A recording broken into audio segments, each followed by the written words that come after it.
Sonny Jacobs. In 1976, I was sentenced to death row, which for me wasn't a row at all because I was the only woman in the country who had the sentence of death. So I suggested they put me in the same cell as my husband. Let me start at the beginning. When I was 26, Jesse and I had been together for 3 years. We weren't officially married, but I considered him my husband. You know, our daughter had just been born, and Jesse said he was going to get himself a regular job, maybe painting murals or something, but he just needed to go to Florida one last time to do a little deal. Now, I didn't want to know about this deal because I knew it wasn't positive. It wasn't violent, but it wasn't positive. So anyway, we get to Florida, the car dies, and Jesse says he'll ask this guy he knows if we can stay with him until we can scrape together enough money to get home. And that's when I met Walter Rhodes. So Rhodes agrees to give me, Jesse, and the kids a ride. And we left. But the traffic got bad, and it was getting late, so the decision was made to pull off the road until morning. And according to the police reports, the cops came to do a routine check on the rest area. And when they look in the window, they see a gun between Rhodes' feet. And they order him out of the car, and they ask for his ID. Then they ask my husband, Jesse, to get out. And then the police radio comes on with the announcement that Rhodes is on parole, and possession of a gun is a parole violation. And that changed everything. The policeman drew his gun. I just ducked down to cover the kids. And then Rhodes shoots the policeman. It all happened so fast, you know, and then it was silence. I mean, dead silence. There wasn't an earthly sound. And then Rhodes runs around the front of the police car with a gun in his hand, and he's saying, "Come on, we're gonna take the police car." I mean, Rhodes had just killed 2 policemen, had a gun, and was telling us to get in the police car. And you know, people say, "Well, why didn't you just refuse to go?"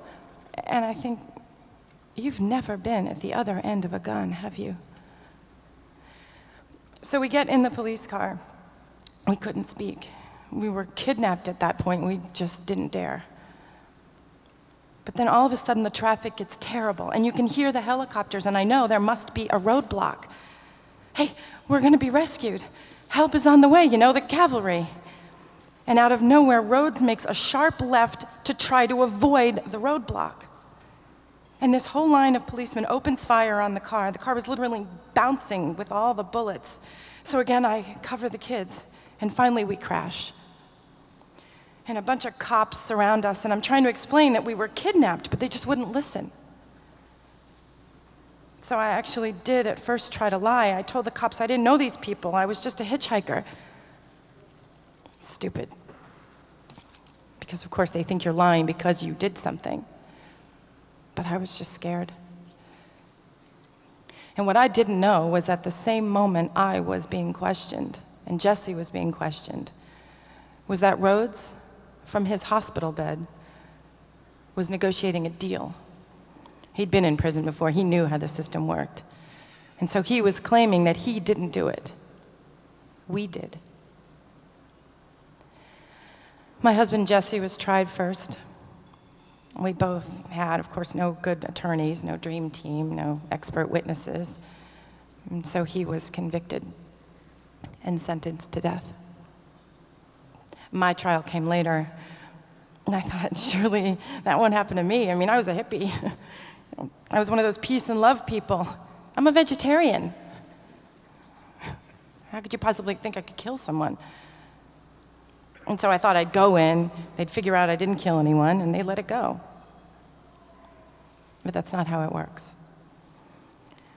There was prosecutorial misconduct. There was hiding of evidence that would have proven I didn't do it. The jury wasn't even allowed to know that Rhodes accepted a plea bargain of 3 life sentences in exchange for his testimony. Now, I don't think 3 life sentences is a bargain. Nobody I know would think it's a bargain. And I didn't have any investigators. I didn't have any expert witnesses. I didn't have thousands of dollars. my parents said, well, you know, we were told we could try to get you a better lawyer, but you have a lawyer. I mean, they appointed you one, so it's okay. We didn't know.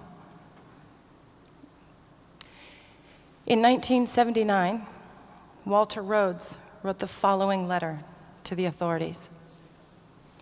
I, Walter Norman Rhodes, hereby depose, and say that I am under no duress nor coercion to execute this affidavit. This statement is made freely and voluntarily, and to purge myself before my Creator. Briefly, on February 20, 1976, at approximately 7:15 a.m., I did, in fact, shoot to death 2 law enforcement officers with a 9mm Browning pistol. I state emphatically and unequivocally that my previous testimony against Jesse Tefero and Sonia Jacobs was false, and part of the statements I was instructed to make by the assistant state attorney who did coerce me into lying. I took a polygraph examination relative to this case. But owing to the fact that I'm a student of yoga and karate, and have been for the last 10 years, I passed it, and can pass any such test, in my opinion. The foregoing statements are true and correct to the best of my knowledge and belief, I so swear. Walter Norman Rhodes, Jr., 9 November 1979.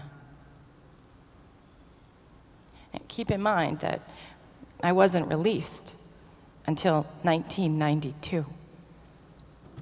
So I'll just give you a moment to reflect. From 1976 to 1992, just remove that entire chunk from your life. And that's what happened.